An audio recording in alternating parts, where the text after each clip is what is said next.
Pagsasabuhay na pagpapakatao sa pagtupad ng tungkulin.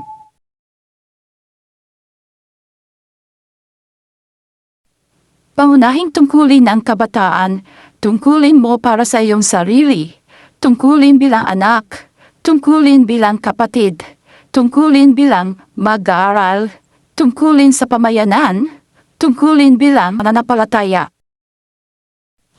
Tungkulin mo para sa iyong sarili, malagang may kamalayan ka sa o ano ang makakabuti para sa iyo, dinangin mo ang iyong talento at hilig, umiwas sa mga bisyo na maglalayo sa iyo sa pagtupad ng iyong mga pangarap.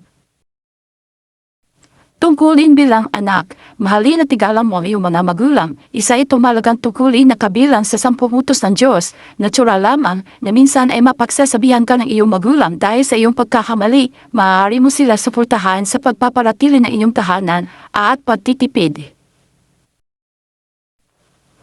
Tungkulin bilang kapatid, marahil ay maraming pagkakataon na kayo ay hindi nakakasundo ng iyong kapatid. Normal lamang iyan, gayunpaman, laging isaisip na siya ay iyong kapatid at magiging karamay sa lahat ng oras. Ang kakayahan mo malaman ang kanya pangangailangan ay isang malaking tulong upang siya ay iyong tunay na maunawaan.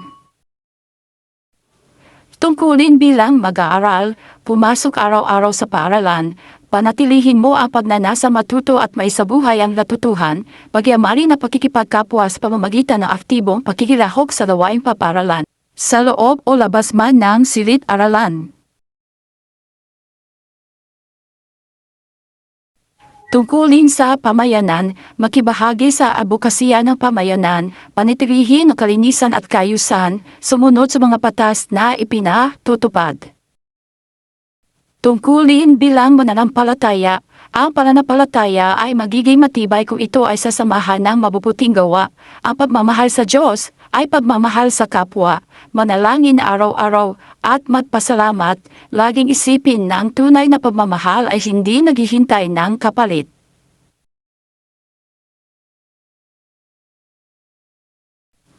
Manood ng kwentong Gantimpala sa Pagiging Tapat. Tungkol ito kay Vincent na isang matapat na tao. Ang pagtupad niya sa kanyang tungkulin ay napapakita lamang ng kanyang mayamang pagkatao. Noong unang panahon, may isang matapat at masipag na pintor sa isang malayong bayan at ito ay si Vincent. Pinabubutihan ni Vincent ang pagpipinta sa mga pader, bahay, bangka at iba pa. Vincent, pwede mo ba agad pinturahan ang aking mga pako dahil may mga bisita ako na darating? Opo, sinimulan ko na po. Kaso sa ngayon, kalahati na muna ang ibayad ko, sa susunod na linggo na lang ang kalahati. Naiintindihan ko po kayo, tungkulin ko rin naman po ito. Si Vincent ay mahirap lamang, may mga gabi na hindi siya kumakain at matutulog na lang. Gayunpaman, hindi siya naniningil ng labis, pagod ba sa trabaho sapat na sa kanya ang kinikita niya. Isang araw, may negosyante ang nagbabakasyon sa bayan kasama ang kanyang pamilya. Sakay ang mamahaling kotse na puno ng mga pagkain, mangha-mangha ang mga tao sa kanilang nakita.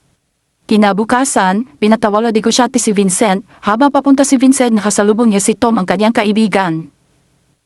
Hoy Vincent, saan ka pupunta? Tinawagan ako ng negosyante, may ipapagawa siya sa akin. Uy, pagkakataon mo na ito. Magdemand ka ng mataas na bayad, sobrang yaman nun. Naku, hindi tama yan, isa yang pandaraya. Hay, kaibigan kita Vincent, di ka mapapakain ng katapatan mo. Naiintindihan ko, kaibigan. Salamat sa iyong malasakit pero kontento ako sa anumang ginikita ko. Nasa iyo na yan Vincent, ikaw ang bahala. Nakarating na si Vincent sa bahay ng negosyante rito ay numanghap dahil sa sobrang gara. Vincent, kaya mo ba matapos ang mapita sa bangka ngayong araw? Opo, nasaan na po ang bangka at ako ay magsisimula na.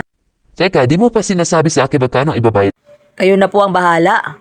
At si Vincent ay pumunta sa merkado para bumili ng pintura. Nung magsimula na sana siya, nakita niya ang butas sa bangka. Naku, delikado ito.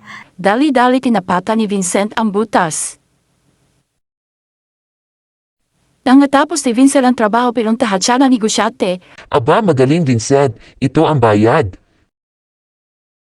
Dumating na katiwala ng bangka kinabukasan. Aba, napaaga ka atang dumating.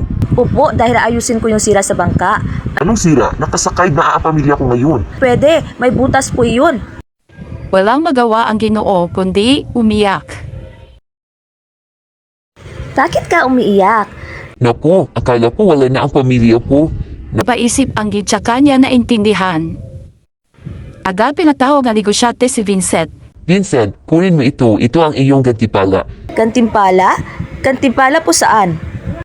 Gantimpala para sa mabuti at tapat mong gawa. Kompletuhin ang pamungusap.